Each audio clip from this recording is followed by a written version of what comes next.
Queridos irmãos, queiram tomar os vossos lugares. Eu quero, com muita alegria, saudar, primeiramente, o presidente da igreja, o pastor Jairo Antunes?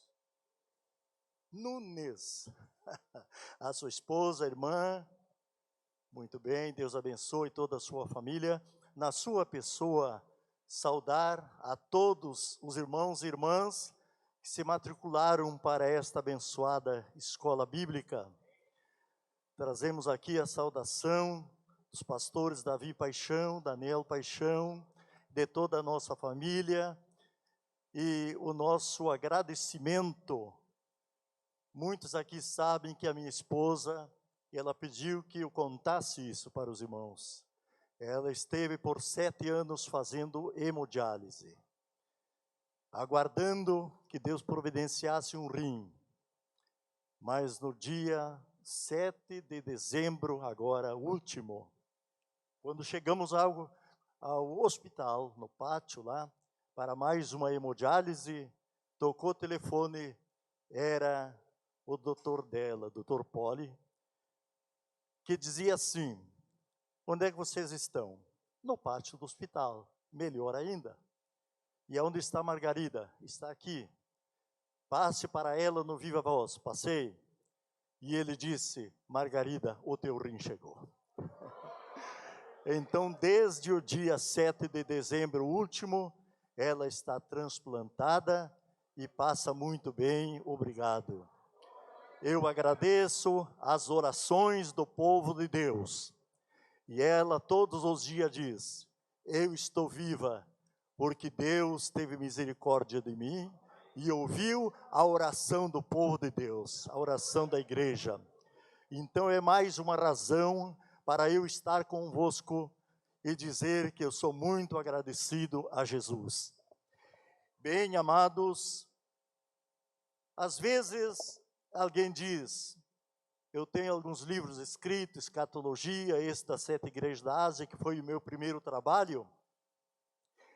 Escrevemos também depois Apocalipse, a revelação final, é uma análise versículo por versículo. Escrevemos, por último, o fim do mundo e o mundo sem fim, um trabalho escatológico. Todas as edições se foram, estamos providenciando uma nova edição. E resta alguns desses aqui que está em vossas mãos hoje. Então alguém me diz assim: o senhor é escritor, o senhor é ensinador, o senhor é mestre? Eu digo: não, eu não sou nada disso. Eu sou apenas alguém que continua aprendendo de Jesus. Simplesmente isto. Eu sou alguém que todos os dias, pela manhã, quando vou ao espelho para fazer a higiene pessoal, eu vejo ali esta cara que não mudou muito. Cara é um termo gaúcho. E olho ali e eu vejo mais do que eu ali. Ali eu vejo alguém que há 60 anos passados Jesus usou de misericórdia. Me salvou na minha juventude e tenho permanecido pela graça de Deus, servindo ao Senhor. Estou jubilado. Mais ou menos 9 anos, mais ou menos, aí da jubilação. E alguém disse para mim: então o senhor agora entregou o cajado para outro? Eu digo: não. Alguém te falou isto? Eu não entreguei cajado para ninguém. Eu entreguei a presidência da igreja, as responsabilidades de presidir, mas o cajado ainda continua aqui na minha mão. E sabe para quem e quando eu vou entregar esse cajado? Só posso entregar para quem me deu. Quando? Quando ele me chamar junto com a igreja, ou me chamar individualmente, aí eu vou entregar para ele. Mas hoje ainda continua na mão. Eu quero agradecer, pastor Jairo, a sua confiança, seu carinho, amizade, por ter nos convocado, porque a sua palavra é mais do que um convite, é uma convocação, e eu me sinto muito feliz, muito à vontade em estar convosco aqui neste dia. A carta à igreja de Éfeso. Nós sabemos que as 7 igrejas da Ásia, elas têm um significado muito importante. Aí no livro vocês vão ver aí um gráfico mostrando onde estava localizada a igreja de Éfeso. Mas as 7 cartas, as 7 igrejas da Ásia, representam, na história da igreja, representa a igreja desde o dia do Pentecoste até a hora do arrebatamento. Depois haverá a última igreja, Laodiceia, que aqui vai estar nos dias da grande tribulação. Então, hoje, o período de hoje, nós estamos vivendo o período da igreja de Filadélfia, que é a igreja do arrebatamento. Mas temos uma observação a ser feita, que na atualidade, 2 igrejas estão andando juntas, Filadélfia e Laodiceia. Filadélfia é a igreja que vai. Quantos estão se preparando para ir? Então ela está aqui hoje. Filadélfia é a igreja que vai. Laodiceia é a igreja que fica. Eu nem vou perguntar em qual delas você está, porque pelo que eu cheguei aqui, já vi, todo mundo está dentro de Filadélfia. Todo mundo está esperando a volta do Senhor Jesus. Então, o porte, a vida espiritual, a situação de cada uma dessas igrejas representa um período da história da igreja, são 7 períodos, representa cada uma delas um período da história da igreja do Pentecoste até o arrebatamento. Vamos ver então, hoje, sobre a igreja de Éfeso. Enquanto os irmãos aí abram, procuram e encontram, eu saliento aqui com muita alegria a presença do irmão João Adair Alves, que é o meu companheiro de viagem, e ele é policial reformado da nossa querida Brigada Militar, e aí por aqui vocês já podem ver o porquê que carrego ele junto. Primeiro, que se alguém se atravessar, ele garante tudo. Em segundo lugar, se a coisa apertar por aqui no bolso, ele garante também. Então, eu não posso deixar este homem em casa. Ele me acompanha. Ele é meio rogado, devia estar bem aqui à frente. Os irmãos foram convidar. Mas ele diz que se sente bem lá, então que seja assim, né? Meus irmãos, Éfeso é significado de algo desejado, algo aprazível, algo que todos gostariam de ter, um significado muito bom, Éfeso. E ela é conhecida como a igreja do amor decadente. Infelizmente, é isto, a igreja do amor decadente. Na Bíblia, se alguém quiser acompanhar, está lá no capítulo 2 de Apocalipse, e no livro também, o texto está na íntegra, quando chegar na análise da mensagem. Interessante alguns dados desta igreja, ou então desta cidade de Éfeso. O pastor me ajudou, alguém fez uma pesquisa aqui agora, na hora. Quando nós olhamos para a igreja de Éfeso, nós vamos encontrar uma cidade que naquele tempo já alcançava 300.000 habitantes. Nos primeiros 100 anos da história da igreja, Éfeso era uma cidade populosa. 300 mil habitantes estavam lá. E Paulo, nas suas andanças, principalmente na segunda e terceira viagem missionária, ele chega a Éfeso.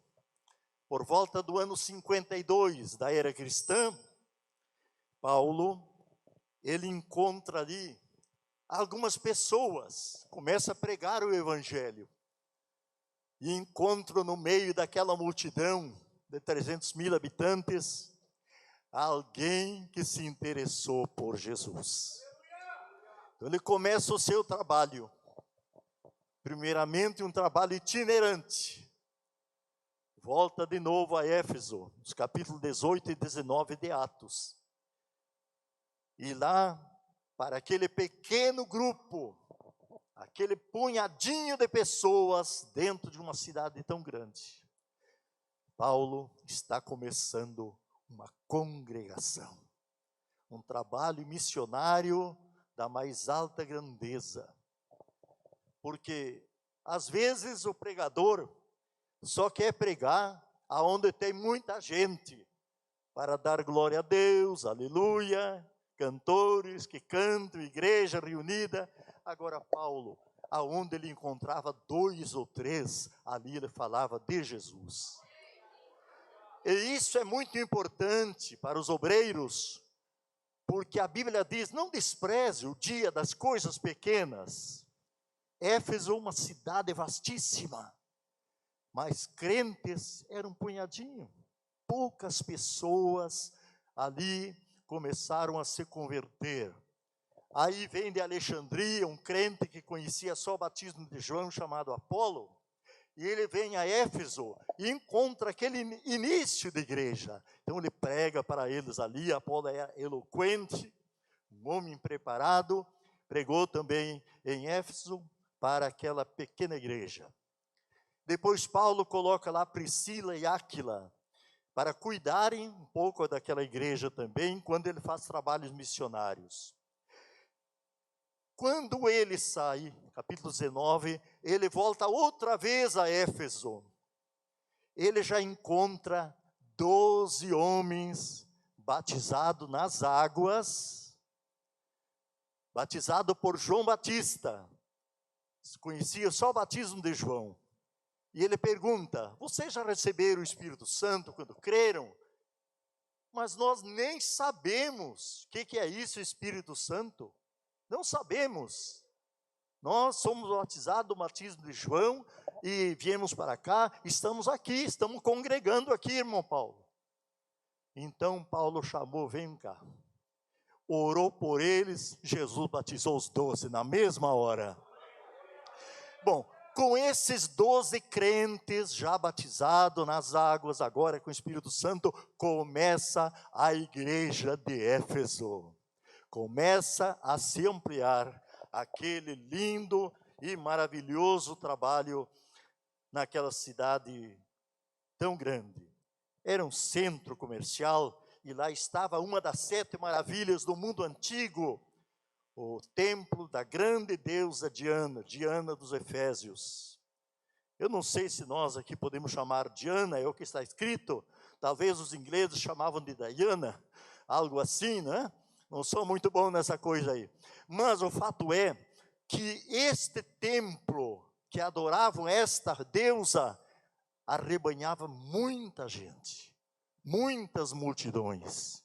E Paulo sofreu porque a mensagem apostólica dava de encontro àquele culto, um culto pervertido, um culto perverso, idólatra. E tinha lá muitas imoralidades, que fazia parte daquele culto. Então Paulo sofreu muito por pregar o evangelho, porque dava de encontro a esta divindade. Mas isso não impediu de Deus dar o crescimento na obra, de Deus abençoar aquele trabalho tão maravilhoso em Éfeso. E nós vamos ver então que o cristianismo chega no ano 52, E muitos passaram, ali passou Timóteo, foi pastor da igreja, e outros que Paulo enviou. Agora nós vamos passar, irmãos, na página 22, para a análise da mensagem. Análise do texto para esta igreja, versículo por versículo, nós vamos entender o conteúdo desta mensagem, que era endereçada ao anjo da igreja. E começa o versículo 1, capítulo 2, ao anjo da igreja em Éfeso, escreve. Isto nos mostra que Deus trata primeiramente com o pastor ou líder da igreja. Lá era chamado de anjo, estrela ou mensageiro. Hoje nós chamaríamos ele de pastor ou ancião, responsável pela congregação do Senhor. Então, ao anjo da igreja que está na cidade de Éfeso, não temos aqui a ideia, de acordo com o relato de toda a Bíblia, da figura de um anjo que descesse do céu, porque Deus não deu a missão de pregar o evangelho aos anjos, mas ele chamou homens. Então, esse anjo da igreja de Éfeso era o responsável pela congregação. Podia ser ele um presbítero, um ancião, um pastor, mas naqueles dias isto não era tão importante, né? Era o responsável pela igreja, pela congregação do Senhor. E ele está dizendo, escreve ao anjo da igreja que está em Éfeso, isto diz aquele que tem na sua destra as 7 estrelas que andam no meio dos 7 castiçais de ouro. Aqui está a análise do primeiro versículo, que está ainda no versículo 1, não é? A análise do texto, a segunda parte, tem na mão direita 7 estrelas e anda no meio dos 7 castiçais de ouro. Também pode ser anotado aí, capítulo 1 de Apocalipse, versículos 12 e 13. Agora, o que nos chama atenção aqui, e aqui o Espírito Santo, ele vai começar a cobrar alguma coisa, a começar por esse que vos fala, e com todos vocês. Veja bem, aquele que tem na mão direita as 7 estrelas. Olha aí, ó. Bem, o versículo 2, vamos voltar. Na igreja de Éfeso, aquele que tem na sua destra é a mão direita, 7 estrelas.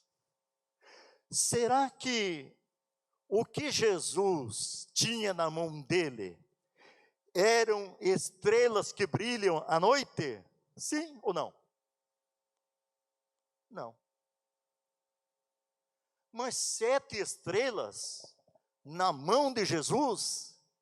A palavra estrela fala de mensageiro, pregador de boas novas, aquele que anuncia o evangelho. Aonde é que eles estavam? Em que lugar? Nas mãos de quem? Diga forte, nas mãos de quem? Nas mãos de Jesus. Quando o líder, o pregador do evangelho, se despreocupa, se despoja de si mesmo e faz uma entrega, ele passa a estar nas mãos do Senhor Jesus. Irmãos, estar nas mãos de Jesus significa um líder que fez uma entrega.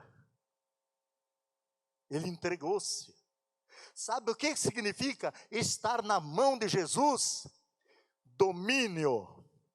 Primeiramente, domínio. Aí estão vocês, violãozinho aí, você tem o domínio. Vai tocar do jeito que você quer, do jeito que você aprendeu. Domínio.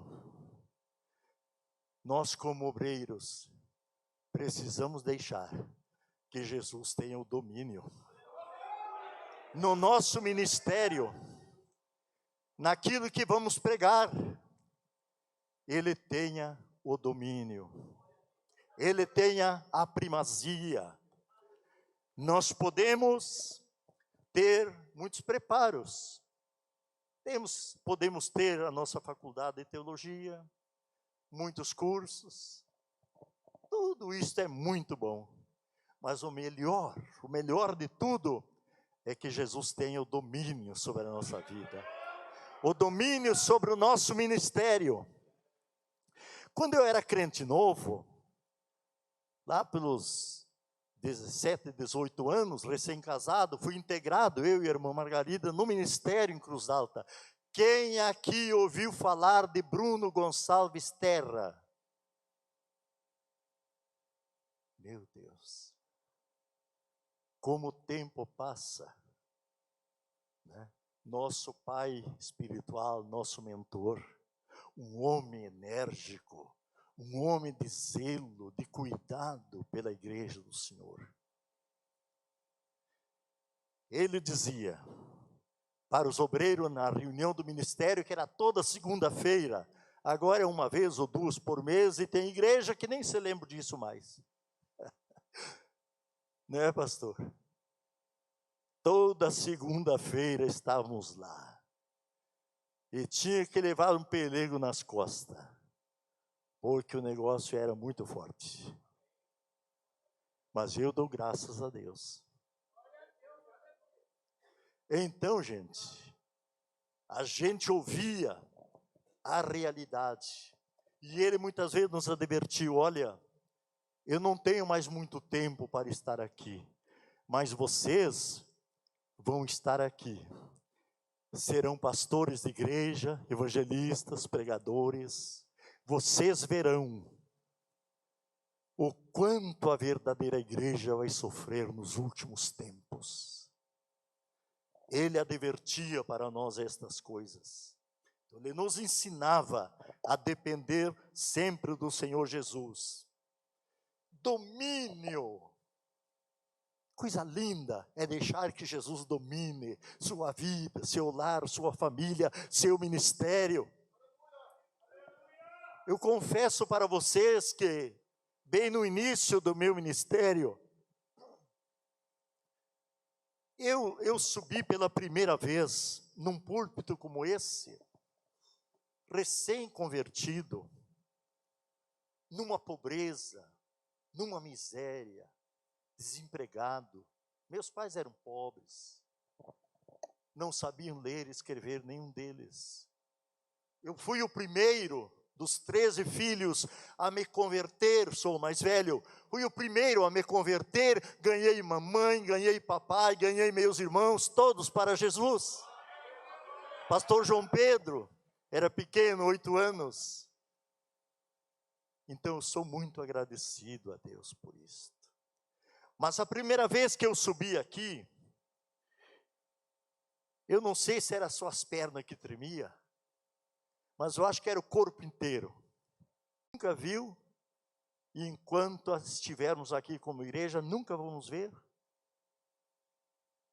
Mas tem um problema, que ajuda a elucidar esse problemão, que nunca vimos o Espírito Santo. Tem uma saída, tem algo. Primeiro, eu pergunto a vocês aqui, quem foi de vocês que já viu a fome? Ninguém viu a fome? Se alguém viu, me conta como é que ela é. Alguém já viu a sede? Ninguém viu. Alguém já viu a dor? Ninguém viu. Mas você já sentiu sede? Você já sentiu dor? Você já sentiu fome? Sim, sim, a gente não vê, mas sente. Então, com o Espírito Santo é a mesma coisa. Você não vê, você não pode tocar, você não pode dar dimensões como Ele é, mas você pode sentir a presença dEle.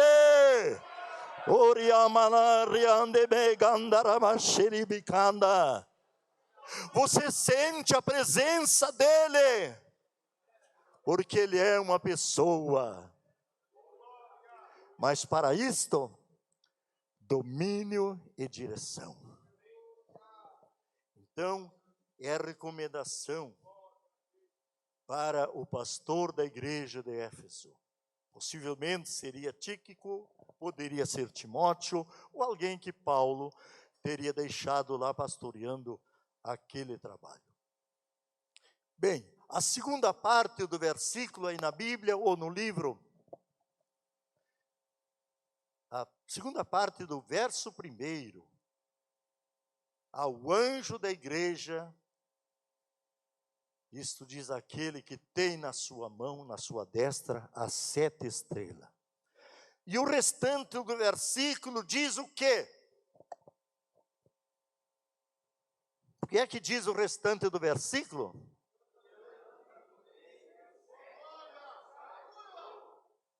Anda no meio dos 7 castiçais de ouro. Se os 7 castiçais de ouro representam a igreja, quer dizer que Jesus quer estar no meio da igreja. Irmãos, quando você chega numa pequena, numa grande congregação, e não sente nada, você chega a dizer, eu acho que Jesus nem está aqui. Eu não vi nada, não senti nada aqui. Mas o lugar que Jesus quer estar, não é lá na frente do templo, não é lá nos fundos do templo, não é do lado de fora, como ele estava na igreja de Laodiceia. Estou à porta e bato. Quem bate na porta não é quem está do lado de dentro, é quem está do lado de fora. Então, Laodiceia é uma igreja que vai surgir no final dos tempos, depois que Jesus levar a igreja verdadeira do arrebatamento em Filadélfia. Laodiceia será uma igreja, a igreja do anticristo, mas Jesus estará do lado de fora. Mas aqui ele está dizendo que ele anda no meio dos 7 castiçais de ouro. Coisa linda é quando tu chega numa pequena congregação, pode ser. Ali não tem expressão nenhuma. O altar é tão rústico. Os bancos são tão rústicos. Tudo ali é simples, não tem aparência nenhuma. Mas ao pisar lá, no degrau da igreja, você sente que Ele está lá. Você sente que Jesus está lá no meio. E eu sempre digo, o dia que Jesus não estiver mais no meio da igreja, eu também não quero mais estar. Porque esta então não será a igreja de Jesus. A igreja de Jesus tem a sua presença no meio. Ele está no meio do seu povo. Anda no meio dos 7 castiçais de ouro. O Senhor tem os pastores à destra, sua destra, e os sustenta. E é Ele que anda no meio dos castiçais, que é a igreja. É Ele que deve e quer dirigir os seus servos, os pastores, o povo em geral.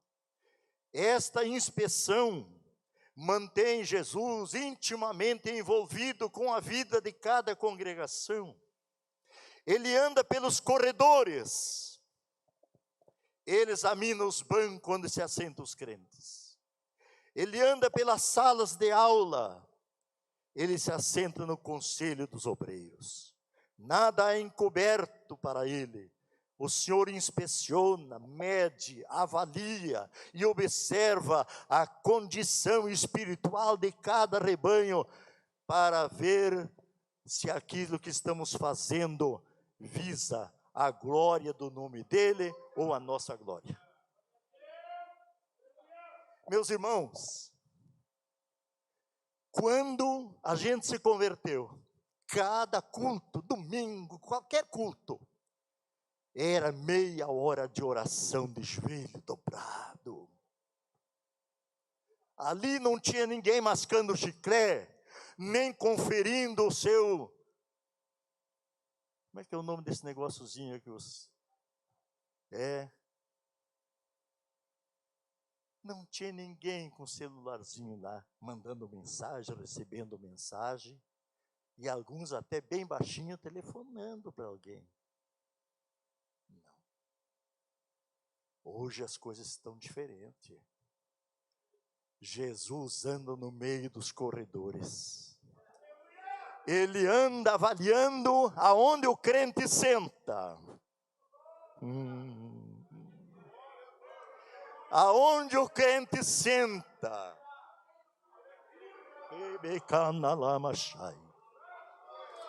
E ele vê o banco vazio, que foi desocupado por alguém que falava língua estranha, profetizava, glorificava o nome do Senhor. Jesus vê que o banco está vazio. Se ele vê, ele faz você ver também. E se você vê, o anjo não vai descer do céu, porque já tem você para sair do seu cômodo, do seu lugar, e ir em busca de alguém que ocupava aquele lugar na igreja.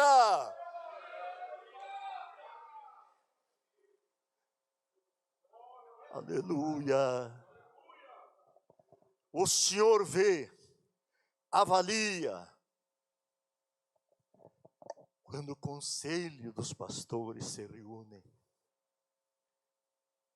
a nível de igreja local, a nível de convenção estadual, conselho de pastores, hoje chamamos de convenção, na igreja primitiva chamava de concílio, capítulo 15 de Atos, concílio, primeiro concílio de Jerusalém. Ele vê, pastor Jairo, ele está vendo o que está acontecendo no conselho de pastores. Ele está vendo.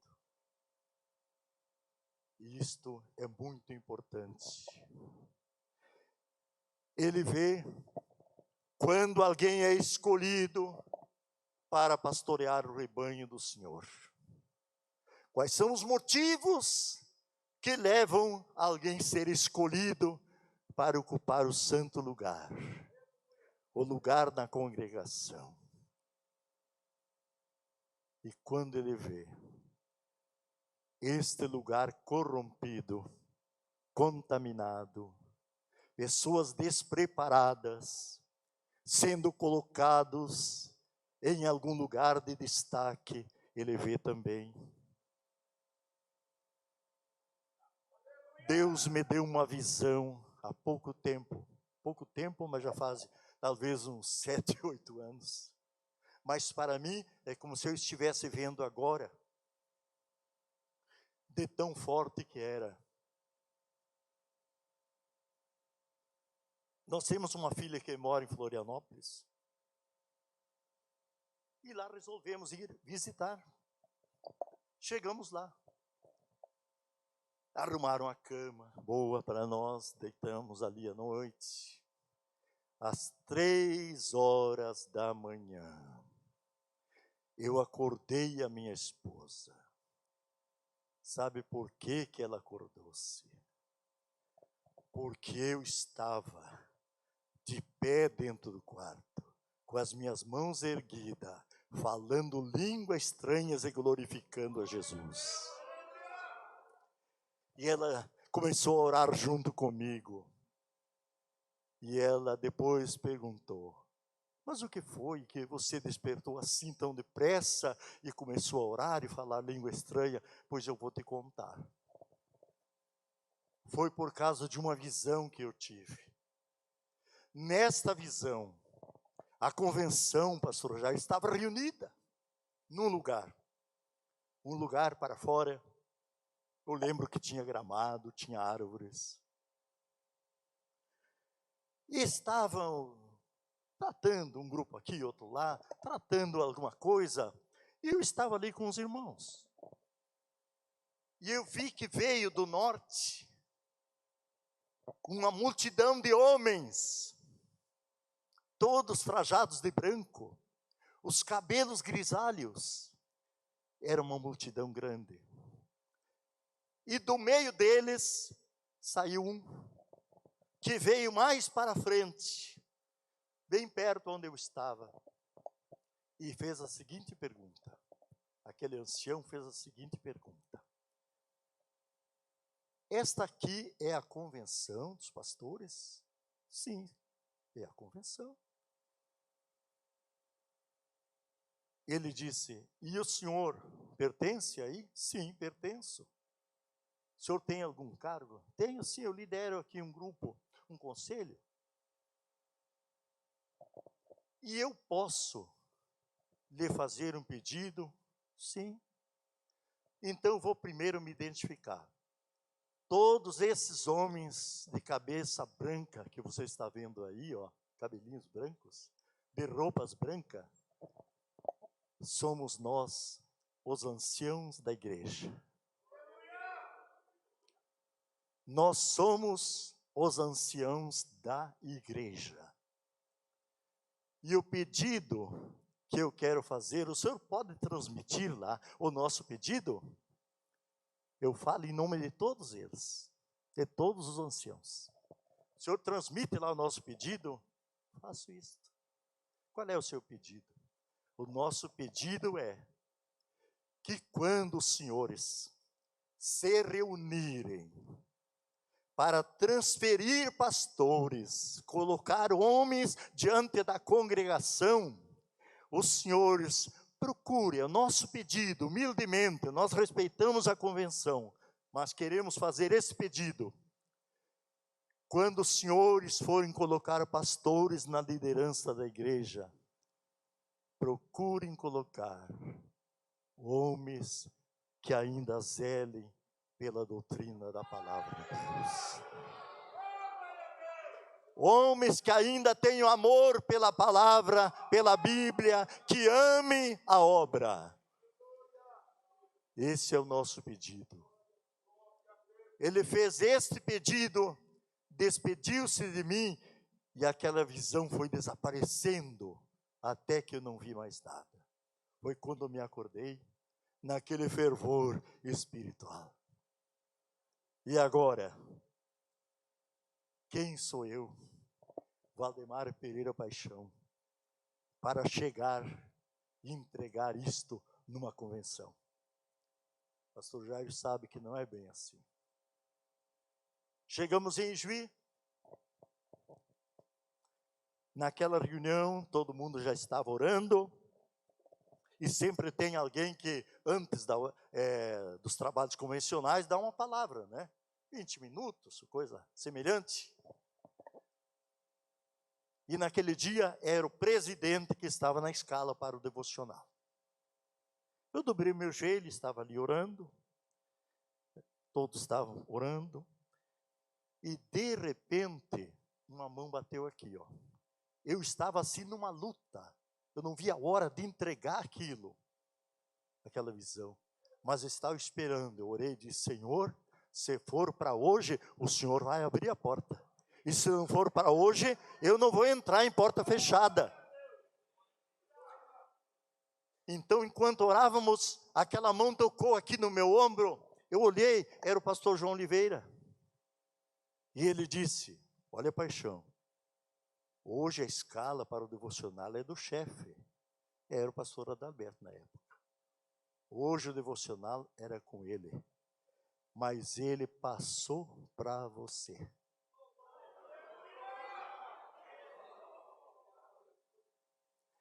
Se você tem algo de Deus para entregar, você ore muito, porque esta hora vai chegar. Este momento vai chegar no seu ministério. Porque não é só ler a Bíblia, só orar, só estudar. Às vezes Deus nos dá algo expresso, algo urgente que precisa ser entregue. E não podemos nos acovardar, nos intimidar, mas temos que ser prudentes. 20 minutos. Eu levantei, saudei os irmãos e disse: eu não vou pregar. É difícil pregar para pastores, enfim, mestres. Mas eu vou entregar o que Deus me deu. Quando eu comecei a relatar a visão, nos seus mínimos detalhes, já vi gente soluçando lá no banco. E fazer pastor chorar, gente, não é muito fácil. O fogo tem que arder mesmo, para derreter o gelo e a água sai pelos olhos. Quando eu terminei aquela visão, eu não fiz convite, Deus me guarde disso. Tu estava lá. Foi assim ou não foi? Eu não fiz convite, nada. Mas o pessoal desceu do púlpito, dobraram o joelho por ali mesmo. Lá, no meio da pastorama, eu vi gente de joelho dobrado, gente no banco, sentado, prostrado, soluçando. Algo que eu nunca tinha visto no meio dos pastores, eu vi naquela tarde. Era uma tarde, eu acho. Foi algo tremendo, aquela visão. Meus irmãos, o assunto é muito sério. Muito sério. Porque quando nós assumimos uma igreja, pode ser a menor congregação, nós não vamos apenas tratar com um ajuntamento de pessoas. Nós não vamos apenas ter um nome a mais, um cargo a mais. Não. Quando nós vamos tratar com esse povo que se reúne para ouvir a palavra de Deus, é com a igreja do Deus vivo, a coluna e firmeza da verdade. Esta igreja não precisa ouvir historinhas.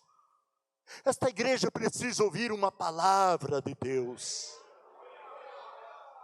Porque ela não é minha, ela é do Senhor. Ele diz, a minha igreja. Primeira vez que aparece o vocábulo igreja no Novo Testamento, Mateus 16, 18. Sobre esta pedra eu edificarei a minha igreja. E as portas do inferno não prevalecerão contra ela, a minha igreja. Amados, estamos vivendo um tempo muito difícil. Você encontra igreja, igrejola, grupo aqui, grupo lá, por toda parte. Isto me inquietou um pouco. E eu orei muitas vezes, perguntando, Jesus, como é que vai ser? Tem tanta igreja. E uma noite, quando orava sobre isto, o Senhor falou comigo com voz audível, dizendo, por que tu está preocupado? Vai lá para 2 Timóteo 2:19. Vai lá. E eu abri a Bíblia. Estava escrito e está escrito lá. Tendo este selo, o Senhor conhece os que são seus. E qualquer que profere o nome de Cristo se aparte da iniquidade. Ponto. Paulo dá uma direção pelo Espírito Santo. Deus não está preso a uma placa denominacional. Não, não é isso. Agora, não é qualquer grupinho, qualquer plaquinha, qualquer movimentozinho que se torna igreja. A igreja de Jesus é composta daqueles que nasceram de novo e que permanecem no lugar onde foi chamado. Nasceram de novo, têm identidade espiritual como crente. Porque hoje você sai na rua, a gente vê que é da igreja, mas é ruim de dar paz do Senhor. É ruim de dar paz do Senhor. Porque não tem testemunho de crente. Não tem testemunho de vida nova. Não tem marca de crente. É homens com a barba aqui pelo peito. Calça justa, que é uma vergonha. Onde está a marca do cristão? Aonde está o testemunho do cristão? Aonde está a diferença? Vereis outra vez a diferença entre o que serve a Deus e o que não serve. A política do anticristo, desse espírito imundo, na ideologia de gênero hoje, é fazer com que tudo seja igual. Tudo deve estar nivelado no mesmo prumo, tudo é igual. Mas a Bíblia continua dizendo que haverá uma diferença entre o que serve a Deus e o que não serve. Meus amados, estamos vivendo um tempo perigoso. Mas no meio de tudo isto, no meio de toda esta quantidade de religiosidade que existe, os olhos de Deus estão olhando e estão vendo a verdadeira igreja de Cristo na terra.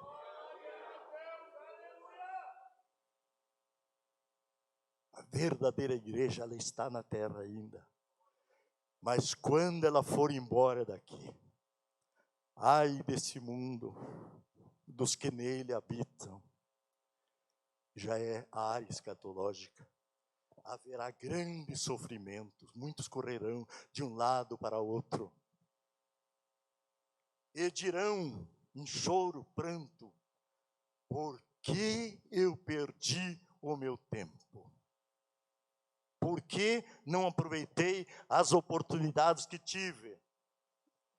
Muitos sentirão a falta, a ausência da igreja de Cristo. Vamos então analisando um pouco mais aqui. Aquele que tem na mão direita 7 estrelas e anda no meio dos 7 castiçais de ouro. Então Jesus quer estar no meio da sua igreja, no meio do seu povo. Agora o versículo 2, a parte A diz assim: conheço as tuas obras. Eu deixei aqui uma reticência, porque tem mais nesse versículo. Conheço as tuas obras. Ele conhece e vigia o comportamento dos obreiros da igreja.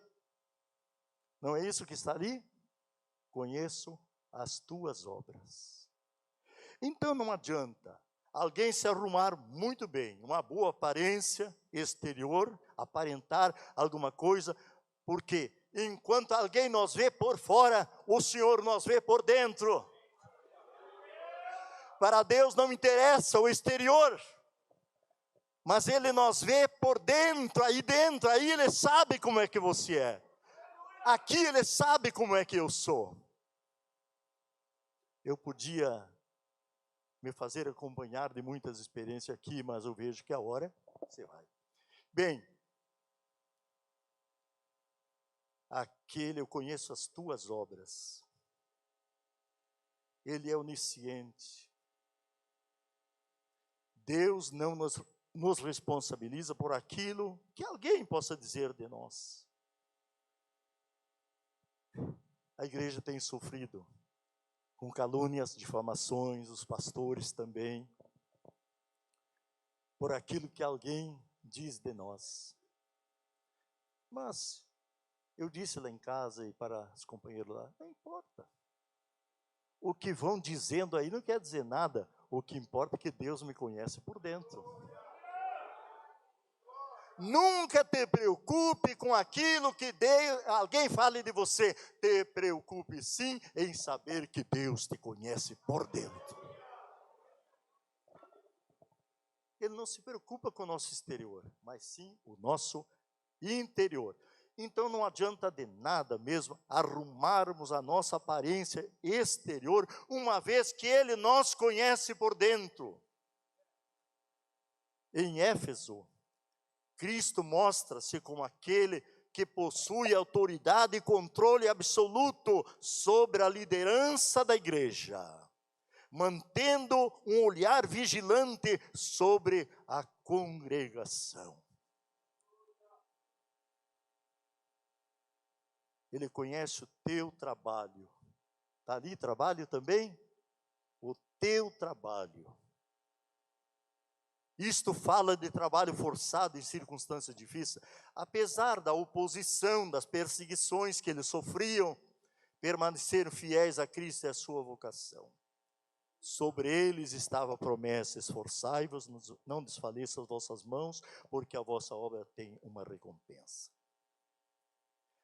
Na igreja de Éfeso, existia algo diferente dos dias atuais. Lá tinha um ministério, como estou vendo aqui. Estão mais ou menos aqui, o ministério. Um corpo de obreiros. Mas apareciam, de vez em quando, alguém que se intitulava apóstolo, de igreja em igreja. Se apresentavam ostentando ser apóstolo. Só que a igreja de Éfeso, ela tinha uma espécie, estou falando espiritualmente, uma espécie de radar espiritual. Às vezes alguém colocou um radarzinho, né, para se livrar aí na estrada dos pardais. Quando chega perto, ele dá o bip, né? Cuidado que a polícia pode pegar, e aí o bip vai ser no seu bolso. Mas uma coisa semelhante, só para ilustrar. Então eles andavam de igreja em igreja. Eu sou de lá, eu sou convertido lá, eu dou estudo, eu sou campanha, eu promovo campanha de avivamento, e já andei na igreja do irmão, de ciclano, e estou por aí. Agora eu cheguei aqui porque senti de Deus.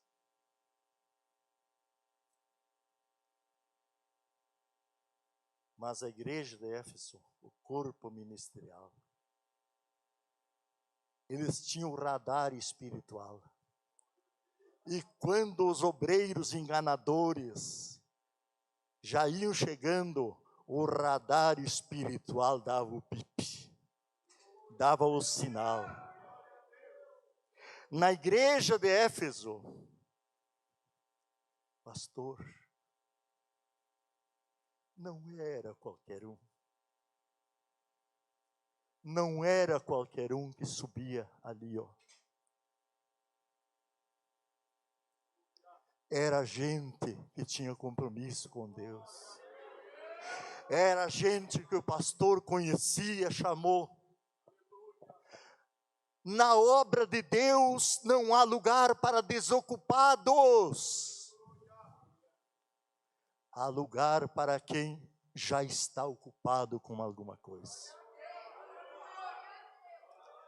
Se Deus tem um negócio com alguém no ministério, ninguém vai atacar, ninguém vai impedir. Mas se alguém se apresentar sem ser chamado, pelo mesmo caminho que veio, ele vai. Era algo tremendo. Aí, Jesus diz: Você conhece, eu conheço, e eu vigio o comportamento, esquadrinho os corações. Então o teu trabalho, a tua perseverança, a tua vigilância, quando alguém vinha pensando em passar bem às custas dos irmãos da igreja, janta lá, após aqui, churrasqueia lá e não sei o que mais, e o tempo vai passando. Não, em Éfeso não tinha essas coisas. O púlpito era o lugar sagrado. Para quem orava, consagrava, estudava a palavra e era convidado para estar ali, era um lugar de grande responsabilidade, como deve ser hoje. E às vezes alguém pula para cá, pula para lá, faz um movimento grande. Mas quando sai o saldo, depois que passou tudo, aí alguém vai ver que não era bem assim. Um certo pastor veio à alvorada de nome, de fama. E daí o rapaz escalado, que a comissão lá dos jovens escalou, ele foi apanhar ele e levar para o hotel. Quando ele chegou diante do hotel, ele deu uma olhada assim, não, eu nem vou descer, porque isto aqui para mim não serve. Isto aqui para mim é muito pobre, muito nada. Para mim tem que ser de 5 estrelas. Aí o rapaz ficou um pouco envergonhado, disse, tá. Ligou para nós na igreja lá, e aí o líder do jovem lá falou comigo. Eu digo, manda ele para 5 estrelas, por aí, pode levar. E lá foi ele. Depois que terminou o evento, tudo, eu chamei o pessoal e disse, olha, enquanto eu for pastor nessa igreja, este camarada aqui não pisa mais. Na Argentina eu dormi em cima de bancos, banco duro, pregando o evangelho. Depois que terminou aquele culto, o irmãozinho carregado da congregação diz assim, eu vou a preparar um assadito para nós outros. Eu fiquei contente, o churrasquinho cai bem de vez em quando, né? Só que não era do jeito que eu pensava. Aí ele foi lá para a cozinha, lá, ele e a senhora dele lá. Eu vi o barulho de alguma coisa lá, né? Senti o cheiro de algum tempero por lá. Dali a pouco veio ele, mano, já está pronto o assado para nós outros. Sabe o que era o churrasco? Era um bife de fígado sapecado na panela, vertendo sangue. O assadito para nós outros. O Elias recebeu uma ordem de Deus. Vai lá. A profecia tinha sido entregue 3 anos e meio sem chover. Sai daqui, Elias, vai lá para o ribeiro de Querite. Vai lá. Não tem alguém aqui descendo para o ribeiro de Querite? Vai lá. Você vai beber do ribeiro enquanto a água estiver correndo, porque vai secar. Mas enquanto tem água correndo, bebe da água do ribeiro. E eu já ordenei a quem? E eu já ordenei a quem? Que te alimentem lá. E agora? Lá vai o Elias. A cama dele era pedra. O travesseiro também era pedra. E aquele hotel de Elias não tinha 5 estrelas. tinha milhões e milhões de estrelas, porque quando ele olhava para o céu, ele só via estrela. Mas o Senhor estava com ele lá. Ah, irmãos, ser obreiro, ministro do Senhor, e por extensão, ser esposa de obreiro, é participar junto das lutas, das vitórias, mas também das lágrimas e do sofrimento. Então a igreja de Éfeso, ela tinha um sensor, vamos dizer, que podia ao longe ver, constatar quem era verdadeiro e quem era errado. E tinha um critério. Eu gostaria muito de saber qual era o critério da igreja de Éfeso para consagrar ministros, para colocar ministros no lugar santo, para entregar congregações para ministro. Eu gostaria muito de saber qual era o critério que tinha na igreja de Éfeso. Mas uma coisa, eu posso ser bem consciente, lá não era de qualquer jeito.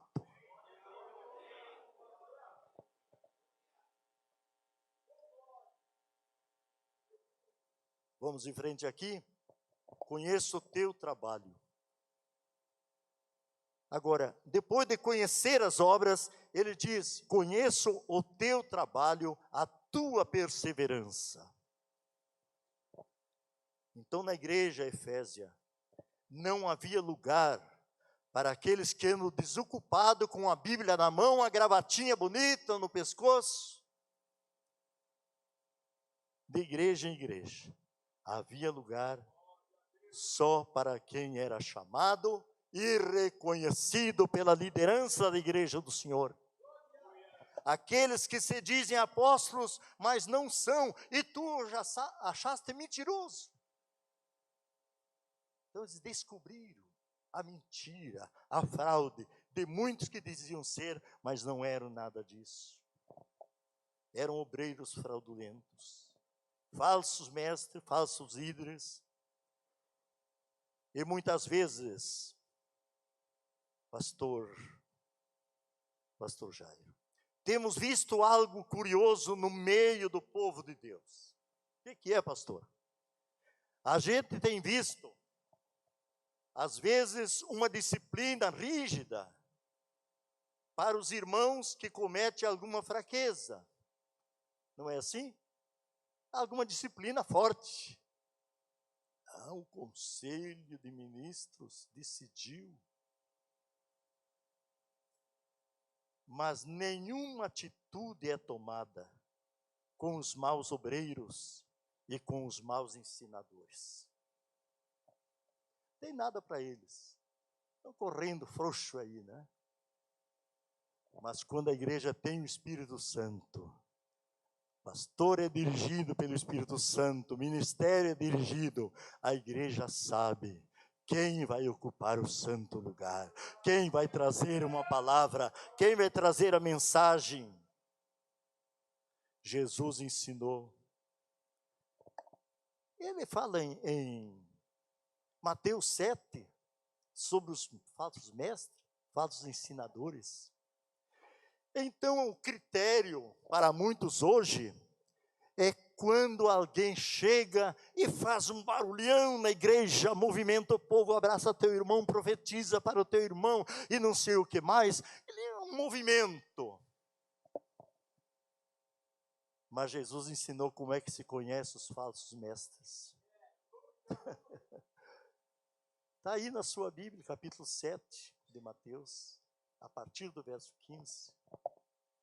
Ele não disse: pelos seus dons os conhecereis. Não. Ele não disse: pelo barulhão que fazem vocês vão conhecer a espiritualidade. Ele não disse: vocês vão conhecer porque ele é um homem muito eloquente, preparado. Não. Ele só disse: pelos seus frutos conhecereis. pelos seus frutos conhecereis. Muitos estão vestidos com pele de ovelha, mas interiormente são lobos devoradores.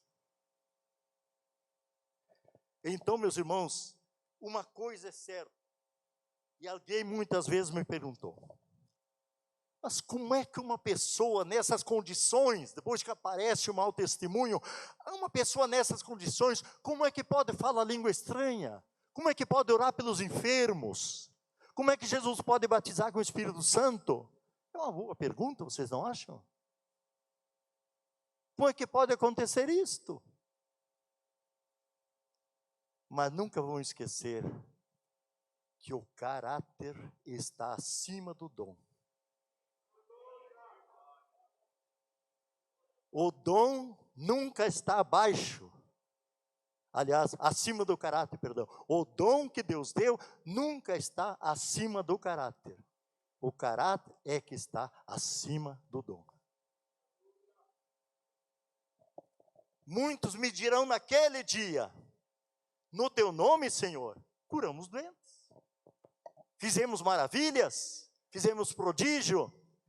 Jesus não vai dizer o contrário, não vai dizer nada contrário.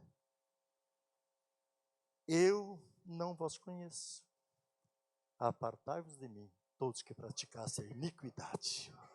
Então, meus irmãos, a primeira coisa que nós devemos estar atento é o caráter do ministro, o caráter do encarregado, o caráter do pregador do evangelho.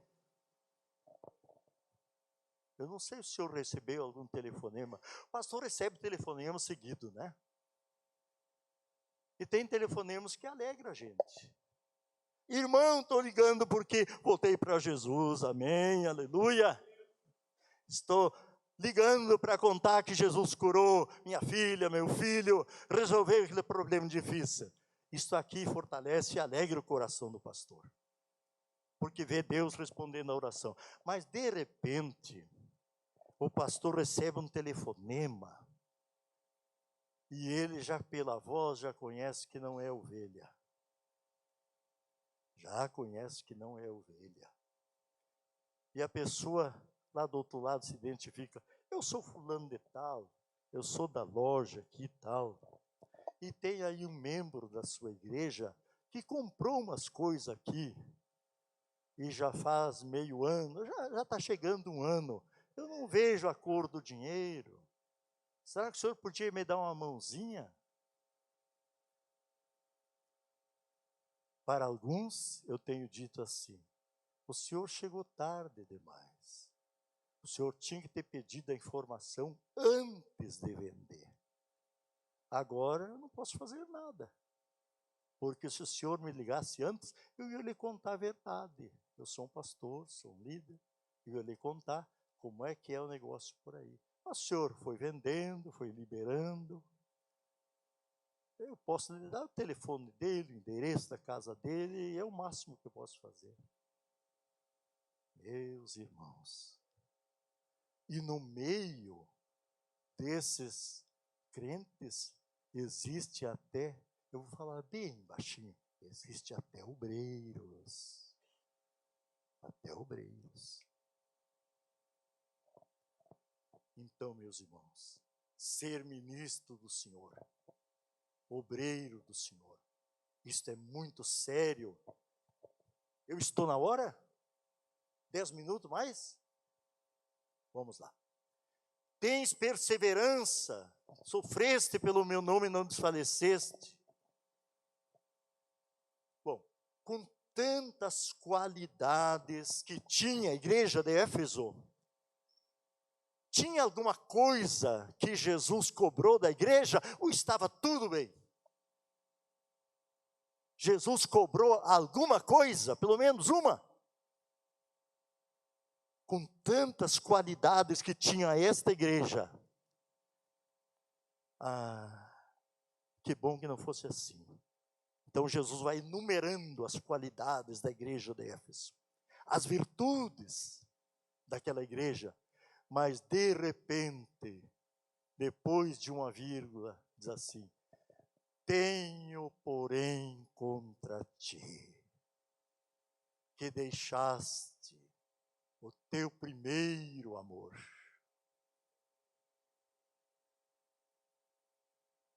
Tenho, porém, contra ti, deixaste o teu primeiro amor. Isto significa que em Éfeso, os obreiros já não pregavam mais como pregavam antes. A igreja já não orava mais como orava antes. O crente já não sentia mais o que sentia antes. Já não faz mais aquilo que fazia antes. Porque o amor esfriou. Tudo começou a se tornar um costume, algo natural, algo como que uma profissão. Tudo se tornou algo bem costumeiro.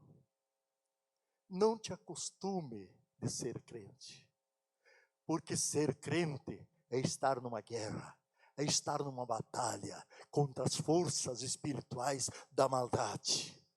Estamos vendo forças se levantar contra a família, contra os valores que recebemos, contra os pastores e líderes. Se o diabo pudesse, pastor, ele lhe engoliria vivo, me engoliria vivo. As portas da igreja estão sendo sacudidas pela pressão do inimigo contra os valores, contra a igreja, contra os líderes. Mas eu quero dizer nesta manhã, enquanto esta igreja estiver aqui, e Jesus no meio dela, quando o inimigo bater na porta lá, do lado de cá tem uma resposta dizendo, aqui tem dono, aqui tem gente em casa. Tem crente jejuando aqui, tem crente aprendendo aqui, tem crente pregando aqui, tem crente chorando aqui. É hora de chorar, vigiar, clamar, porque estamos sendo ameaçados.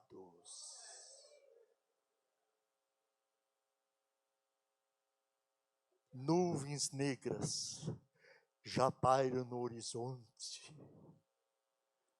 Nuvens escuras. Mas daqui a pouquinho, o céu se abre. A escuridão desaparece. E a igreja sobe. A igreja vai embora. Irmãos, é um tempo difícil, mas vamos ter bom ânimo, vamos ter coragem.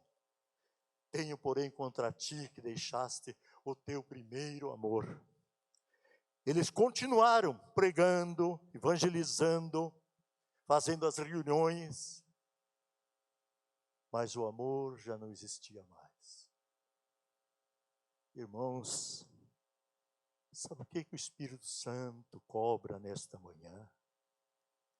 Para que eu veja dentro de mim mesmo. Para que você veja dentro de você mesmo. Se ainda tem aí o primeiro amor. Os cantores do coral se cantam por causa do amor, por causa da escala que tem. Eu hoje estou tão cansado, mas tem escala, eu vou ter que ir lá. Não. Éfeso estava assim, foram perdendo, o primeiro amor foi caindo. Nesta manhã, eu quero apenas perguntar, você ainda é aquilo que você era há 20 anos atrás? Há 30 anos atrás? Você sentia a lágrima quente esquentando a face quando você orava, quando alguém estava pregando, quando Jesus estava abençoando, você sentia o calor da lágrima quente? Quando o gelo que está lá dentro começa a derreter, a lágrima começa a correr para fora, e lágrima só tem um lugar por onde ela sai pelos olhos.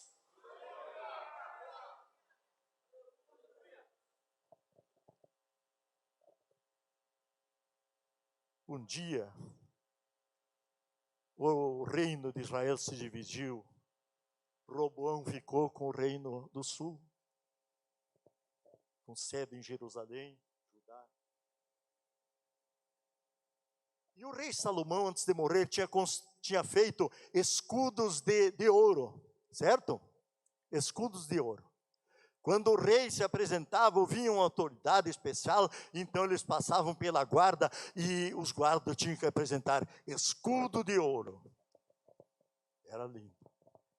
Mas lá, veio um rei lá, pelejou, venceu o rei Roboão, levou os escudos de ouro. Levou. E ele disse, ficar sem escudo eu não posso, então eu vou fazer de cobre. E fez os mesmos escudos, mesmo jeitinho, a guarda recebeu os mesmos escudos, agora de cobre. Quem olhasse de longe, era escudo, igual aos outros. Mas quem viesse bem pertinho, podia ver que não era ouro. Olha aqui, ó. Essa aqui vale mais do que o ouro e a prata.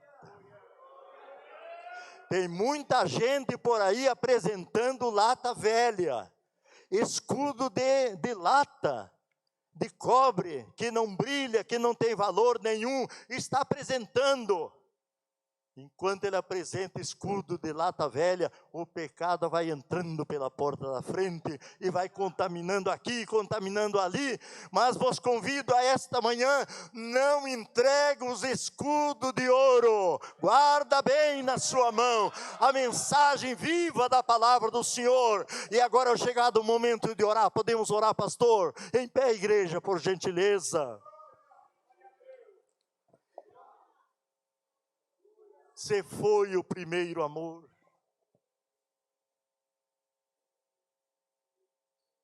Lembra-te de onde caíste. Lembra-te. Arrepende-te. Pratica as primeiras obras. Para quem perdeu o primeiro amor, tem 3 receitas aqui. Lembrar aonde foi. Depois se arrepender e depois praticar as primeiras obras. Quero orar somente com aqueles que não querem perder o primeiro amor. Quero orar com aqueles que porventura perderam já. O Espírito Santo sabe. Saia do seu lugar e venha aqui, é a hora. É a hora do renovo. É a hora de adquirir de novo, de receber de novo, de fazer de novo, de sentir de novo. O que você não sentia, não sente mais. Aleluia! Venha, venha, venha. Vamos orar neste momento. É o momento de o encontro com Deus, concerto com Deus, consertar, renovar o nosso ministério outra vez.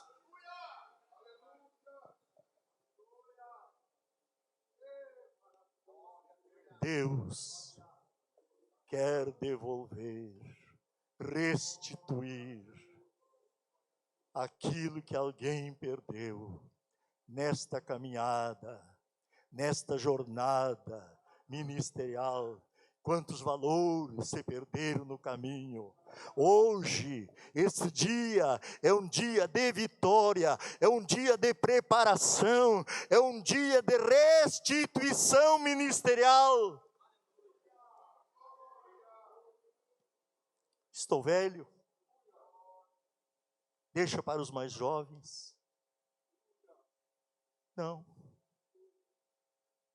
Enquanto eu e você tivermos um fôlego de vida, há trabalho na seara do Senhor. Vamos ajudar a nossa juventude. Porque os jovens precisam a experiência dos velhos, e os velhos precisam a força dos jovens. Então tem que unir estas duas coisas, mas o velho continua fazendo alguma coisa para Deus. Darão frutos, serão viçosos e florescentes para anunciar que o Senhor é bom. Quem mais precisa? Quem mais precisa? Vem aqui.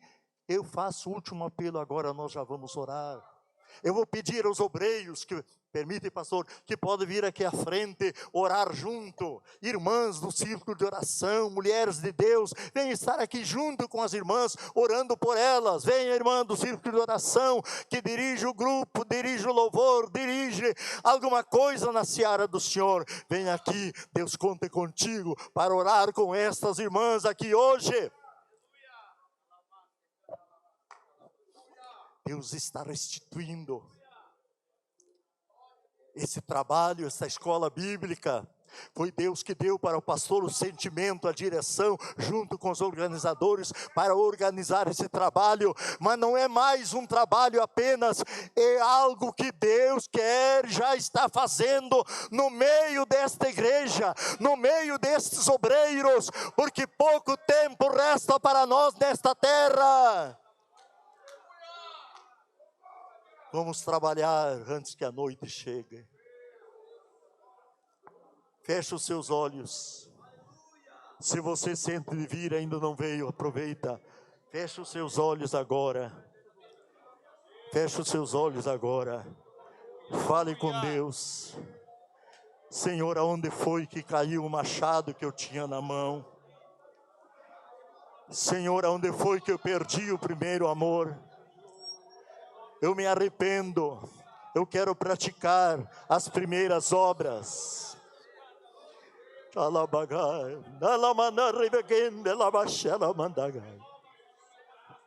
Oh Deus poderoso, Pai da eternidade, Senhor da glória, Senhor dos exércitos, mais uma vez os teus filhos se reuniram na manhã de hoje, e a tua palavra veio ao nosso encontro. Precisamos nesta manhã, Senhor, muito mais da tua graça, um grande renovo no nosso ministério, consertar, renovar, levantar outra vez o altar ministerial em nossas vidas, Senhor. Venha abençoar as tuas servas que trabalham no círculo de oração, na comissão de visita. Oh Deus, abençoa elas, revestindo com poder e liberdade do Espírito. Venha abençoar os encarregados de congregações que dirigem o culto de cura divina, de libertação. Oh Deus, abençoa cada um dos teus servos, que hoje eles sejam grandemente renovados por ti, para continuar esse trabalho glorioso, Senhor. Deus eterno, renova hoje o nosso ministério, renova hoje a congregação do Senhor, usa os teus servos, devolve os dons espirituais outra vez para cada um deles, Pai. Continua a abençoar esse trabalho, Senhor, logo mais à noite também. Levante a sua mão agora e glorifique a Deus. Comece a glorificar o nome do Senhor. Há um poder, há uma presença maravilhosa.